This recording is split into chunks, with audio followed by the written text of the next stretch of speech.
everybody. Welcome to another episode of No Strings Podcast. I'm your host, Class. This is my co-host, Mr. J. Yeah, we back at it again. Yeah. And this time we wanted to talk about a really great franchise that's been building up for about 2 seasons already. We're talking about seasons 1 to season 2 of The Mandalorian. I know I'm late to the game, guys. I just barely finished it. Don't hate me, but I like to take my time. I like to take my time with something I want to enjoy. A lot of people like to do it real quick. I like to take it slow. And honestly, late to that party. It was kind of well worth it. The ending to the first season to me was great, but for an ending, but the second season's ending was a tad better. Was just a tad better because it was obviously something where everybody could recognize, but you also have to be kind of familiar in a way with the franchise. Yeah, you definitely need to be familiar with the franchise. I kind of spaced out a little bit on remembering what I remember from the Star Wars franchise. My boy had to kind of bring me back to life on that sense. So just to understand what happened. And I realized, I was very confused at first because I didn't remember, and if I didn't know what it was, I would have been like, "Yo, I'm lost here. What's this?" And I was like, "I'm lost." It was shocking me what was going on, but then I was like, you know what? He explained it to me. I was like, okay, now it makes sense because obviously, if you're a Star Wars fan, you know where this whole season is at current time. The timeline is people get confused and they think it's current Star Wars, I guess you could say. Yeah. Like the new franchise. Yeah. But what they don't realize is that a lot of this takes place after number 3, Return of the Jedi. What I mean by number 3 is because for me, the first 3 are A New Hope, Return of the Empire Strikes Back, and Return of the Jedi. Yeah. Those are the first 3 in my perspective. Yeah, they are the original 3. Let's just say that. They are the original 3. Not the origins of 3 that are current, that they're supposed to be like the beginning of Darth Vader or anything, but they are the original 3. And the original 3 does talk about the ending of that third one, of the Return of the Jedi, when everything's all what it is. So you have to keep that in mind. Remember when you're watching this episodes or watching these seasons, to keep in mind that that's where we currently are in the state of the status of the Star Wars world or realm. You could say. Yeah. And honestly, the second season, let's talk about the first season. What got me hooked was when we got to see Baby Yoda. At least that's what we called him for a while. Then you actually find out that that's not his name. And that he actually has a name. So, I know, spoiler alert, people, you probably think, oh, this is Baby Yoda, it's Baby Yoda. I thought so too. It's not. We've just been calling him Baby Yoda. I don't know why marketing has been calling him Baby Yoda. His name's not Baby Yoda. But to keep the franchise at bay, I guess they just wanted to keep this name in suspense until they finally got the name out. So hopefully they changed the name on the action figures or the sculptures, whatever they do now. I doubt it, but maybe... Yeah, for a while they were just saying it was Baby Yoda. They just kept putting Baby Yoda on everything. So hopefully now they changed the name on that so that way they can give the official name. But I'm sure they're just waiting for a little bit of period of time before, so that way everybody's watching, like me. People like me that are just like, I'm late to the game, I'm going to wait later. I think they want to wait a year for you to be like, okay, everybody watching? Okay? Okay, great. Now we can put out the real name. And honestly, the first season, the first episode will get you, it feels like a Western if you watch this show. But there are certain things, it's not completely Western style, but there are certain, it does have great narratives because it does have different scenarios of situations that happen. It's just kind of like The Mandalorian is kind of like himself is kind of like a Western style kind of vibe. It's not exactly like everything in the scenarios of situations are all Western. It's just him himself. He kind of presents himself as like the guy with the gun who walks into town. He definitely has that like Clint Eastwood old gunslinger type vibe, as well as the shots that they use. Yeah, the camera angles and like I said, the shots where he walks in and and everything, the setup, it feels like a Western. There's times where honestly you can somewhat forget you're watching a Star Wars story, but it is. And honestly, the franchise gets better because first season and second season they actually bring the entire original cast back of almost everybody from the first season, which is great. obviously you don't want to continue to just only do you want to add extra characters, which they did in the second season. Mm-hmm. They added extra storylines to it. There was even the Mandalorian had a new weapon, which was pretty cool. That they added into the second season that he didn't have in the first season, which is pretty exciting. But the first season, you get a chance to just kind of walk a journey with him and Baby Yoda. Let's call him that for now, I guess, until you guys all watch him. You get a chance to see him in a journey with Baby Yoda. It's awesome because it's kind of like there's a growing story of attachment developing here. And it makes for a great narrative because it's not something Mandos are normally used to. They're usually just bounty hunters. They're usually just hunting. They're usually just, getting their money's worth. They're not worried about getting attached to anything sentimentally.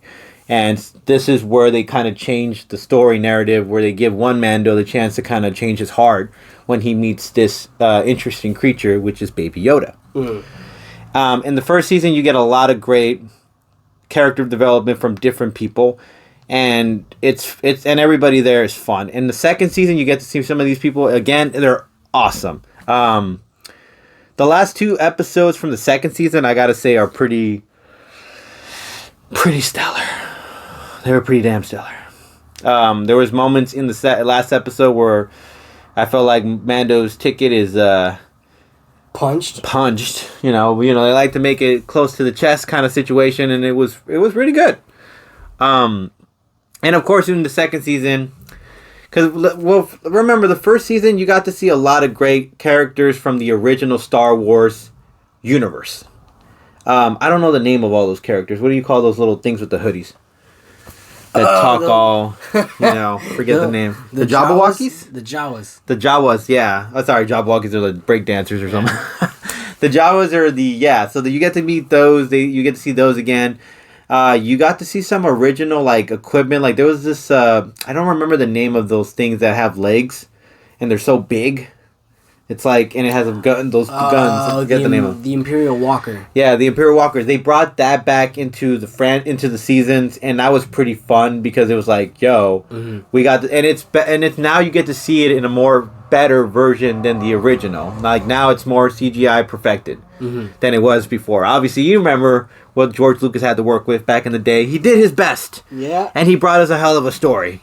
Yes, he did. Don't get me wrong. I still am offended by that one thing that looks like a fish and talks all stereotype. Misho Wappy. Oh. Yeah. Look, we don't talk about Jar Jar. Jar Jar, there you go. Jar Jar the Hutt or something like that. I forget his name, but Jar Jar Binks. Jar Jar Binks, there you go. Wow. And he was... That was a suppressed memory. But well, I guess we shouldn't talk about him because it'll just ruin the whole story. But he's not in this so far in the 2 seasons we watched. As far as we've seen. So I'm sorry to disappoint people who were looking forward to seeing that guy again because he's not coming back. Anyways, you get to see some new characters that we've seen in these original stories too in the second season that are really exciting. Yeah. For sure. I don't know if I want to give too much away about it. Yeah, I definitely am a little cautious on what I say. I definitely want to give you guys a good review, but at the same time, I don't want to tell you too much because then it's just I definitely don't need to watch it now because this guy went and opened his big mouth and told me everything. I've been told I spoil things for people. Oh, that's a bummer. And I'm like, man, I'm sorry. Sometimes I misspeak and I say too much. I slip. That's all. I don't know. Yeah. Yeah, we don't want to give too much away. All we could say at this point, let's talk about as far as the vibe. There is one big return that you will definitely be excited. I was definitely excited when I seen this character, and when they did make the return, I lost my shit. Yeah, we'll throw this at you. There's gonna be at least more than 3 characters that are gonna come back that you know of in this franchise, and if you've seen the movies from the original ones, the original 3. And you're gonna get excited. If you're an old school original Star Wars fan, you'll watch this one and you'll remember the 3 that you see, and you'll be like, "Yo, the more of the 3 you see." So there's like these exciting people to look forward to into the second season. The first season will get you interested into the second season. The story is good enough. It leads to where it's going to go on to the next season. And I mean, the setting itself is like Disney put a lot of money in the whole design of it. Yeah. Like the CGI effects, the sounds, Disney put a lot of money into it because that was their flagship show. That was the show that launched Disney Plus, if I'm not mistaken. Yeah. But I do believe that was the first show. They were like, hey, check out Disney Plus. You can only watch The Mandalorian here. And so it's like, oh, well, we got to get it now. Yeah. I mean, but there was The Simpsons that kind of got some people interested. But of course, if you get The Simpsons drawn into there, you're going to get to see Mandalorian. Because Mandalorian was like heavily being put out and marketed at that time for people to watch. Yeah. And it was a righteous so. Because the actor who played it was awesome. There was a lot of people that you got to see and new characters, and you got to really enjoy them. The supporting cast is actually pretty good too. Yeah, it's fun. Like, yeah, the supporting cast are it's phenomenal. It's interesting how they diversify the characters in this one, where there's like so many new people. Some of them are in trouble, and they're being petitioned to be brought back. Whether or not that happens, I don't know. Well, we shall see, because you never really know what's gonna happen, depending on. I don't know, sometimes certain things happen, people say certain things, and then all of a sudden now their career is in jeopardy, and then now you can't really talk about, you're not really hopeful for the possibility of them coming back because of certain things. Or certain things like tragedy happens, like someone like Chadwick Boseman, who sadly, that passes away, and very unfortunate circumstance. And now you have to mix up the whole storyline with that, and how they did in Fast 7. Like, there's a whole bunch we can go on, but like the reality is that this new Mandalorian will get you pumped about the stories of Star Wars. Maybe it'll make you want to watch the original stories of Star Wars. It definitely will. I will say for sure. And you kind of get even the villain in this franchise is somebody you guys would know from. I'm just gonna throw it out there. You'll know him from another show. He was from a show that was so good that they had to hire him to be another villain again, and he was Gus. Yep. You guys know who I'm talking about. Gus from Breaking Bad. And he was good, and he's good in this one too. And you get to see a lot of new toys. Out of nowhere, which is exciting to see. It gets you hyped and very enthusiastic about the world, and also it does tie into some like animated context from that Cartoon Network's Star Wars thing. I forget the Clone Wars. Clone Wars. Yeah, the whole franchise. If you're not familiar with that, I'm not familiar with that, but I do remember a character from there. I'm trying to watch some of it right now. Yeah, just to kind of get yourself intrigued by it, right? Mm-hmm. Yeah, I agree with that. And for this character, you'll probably recognize them if you've seen commercials or something like that of this show of this Clone Wars. Maybe you'll see a commercial of that. You will probably remember this character, but if you don't, it's fine. You should still like this character. This character is fun. It's very interesting when they use this person because it's a Jedi, and you might not know them because they're not Luke Skywalker or they're not Darth Vader. Darth Vader wasn't a Jedi, but he was considered a Jedi first. But you will get kind of intrigued by this character once you get to know him. That's really all. I don't want to give too much away, but this person is iconic when you get to see him for the first time, and like they do the opening scene with this, not the first episode on the second season, but like within certain episodes in the second season, where you'll see the intro of our Jedi that I'm referring to. What else can I say about this? I love that you got to see Star Wars not just based on like we're just gonna see it in movies. Now we're gonna see it in a story narrative series, and it's not just like poorly done story narrative series. It's actually well paid into, graphically done, beautifully done, costume design done, everything done, like the way it should have been done. Like it gave the franchise its respect.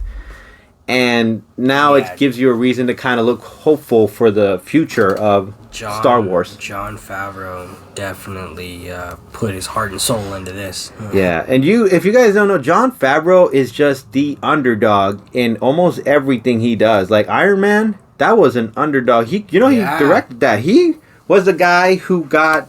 He had to convince the studio to get Robert Downey Jr. He had to convince them for sure. Yeah, just to give him a shot, and it was big. They were like, okay, look, we'll hire him, but we're not paying him that much money. Exactly. Yep. And Iron Man 1 took off. It exploded and started the MCU, and now Robert Downey Jr. is like, if you want me to play Iron Man, you have to pay me this much. Yeah, and he got a whopping sum of money from Avengers, and but that's the thing, Jon Favreau, he just knows what to do when it comes to directing potential movies to make an underdog story become to life, and he did that with The Mandalorian, he did that with Iron Man. It's almost like if you give him anything to work on, he's going to make it good. Yeah. Like, if it's comic book or game related or Star Wars movie franchise, anything, you give it to him, he might be like, okay, I can make this work. If he's really into it, he'll be like, I'll make this work. Yeah, I really, Jon Favreau, he's a Star Wars fan. Yeah. So I want to say he knows how to take it. And since he's, he is a director, he knows how to take it. And then from a director standpoint, how to show it. And then it can come out to the fans in a more friendly way. I guess, if that makes sense. Yeah, I agree with that, because I think none of what I said just made sense. I'm sorry. I think he was also an Iron Man fan too. So I think when you give people the mantle of opportunity to do like their creative vision, and the studio doesn't get too involved in it, like Netflix throws money at their whoever is about to get into their franchise, like, hey, you want to do something here? All right, do whatever you want on this. We'll give you this amount of money. Have fun with it. Yeah. It's like, okay, that's the way it should be. You really want to grow your business in your world of social media or television or movies or series, you clearly have to let creative people be creative. And that's why The Mandalorian is doing so phenomenally. You have anything else to say? No. Yeah, I guess we'll leave it on that note. I think that's all we really can say. It's that it's a great show to watch. I think everybody can get involved in it. I think if you're very contemplating, if you don't know, if you're very conflicted with it, I think you should at least give one episode a chance. Yes. And maybe the second episode a chance. Yeah. After that, then you can walk away from it if you feel like it. But I think that the first ending episode, you're probably might get a little hooked by that one moment. That's why I think you should watch the second episode, because it will continue to give you more of that moment. Honestly, from a dude's perspective, guys, even if you guys don't like Star Wars or are not into it, I really think you'll dig it. Because at the end of the day, it feels like a Western shot in space. So you could go off of either one. It's like, oh, I like Westerns, or oh, I like space movies. Yeah. Yeah, you get you get two. You get the best of both worlds. Yep. And not that crappy Hannah Montana crap. Anyways, we'll end it on that note. If you guys like this, you know what to do. Catch you guys later. Peace.